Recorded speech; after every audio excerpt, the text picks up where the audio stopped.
আলহামদুলিল্লাহ আলহামদুলিল্লাহ। আমি গত হালিয়ে প্রায় রাত 10টার দিকে ওকে লাইভ করে গেলাম হারানো বিজ্ঞপ্তি দিয়ে রে। আসলে আই অনরার এত সাপোর্ট পাই রে, এত ভালোবাসা পাই আলহামদুলিল্লাহ। যার হারণ আর গাড়িটা ফিরে পাই অনরারও অসংখ্য অসংখ্য ধন্যবাদ। কন্যামার এক্সপ্রেসের পক্ষতুন এবং আর ব্যক্তিগত পক্ষতুন আসলে অনরার দ্বারাই আর গাড়িটা ফিরে পাই।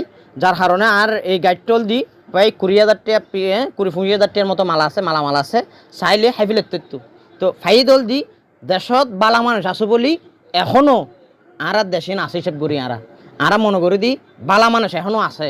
যার কারণে এই একটা প্রমাণ সন আর গাড়িটা চাইলে ও হাইফিলের ও 5,000 টাকা দিয়ে বেশি 20,000 টাকা 15,000 টাকা জিনিস 5,000 টাকা যখনকে কিন্তু তো এখনও ভালো মানুষ আছে।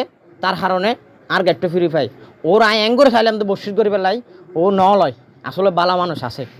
আর বাইয়ের বাড়ি হল দি প্লামিনোর তালুকদার বাড়ি অর্থাৎ রোলারও নোয়া বাড়ির ও নাকি গত হালিয়া নাইটের তুলতে মোবাইল নেওয়া ধরে তো আজিয়ে বিকাল 5টার দিকে মোবাইল নিয়ে মতর ও ফেসবুকে দেখানোর সাথে সাথে আরে কল দিই আলহামদুলিল্লাহ।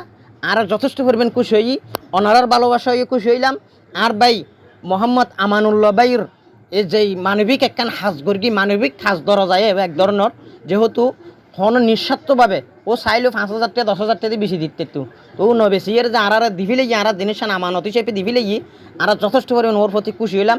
আর আমানুল্লাহ বাইর লাই বেগুনও দোয়া করিবেন এবং আই নিজেও দোয়া করিম এরকম মানুষ দেশে আছে বলে আর এখনও ভালো মানুষ আছে দিয়ে আমি উপকৃত মনে করি। ওকে আল্লাহ হাফেজ, আসসালামু আলাইকুম।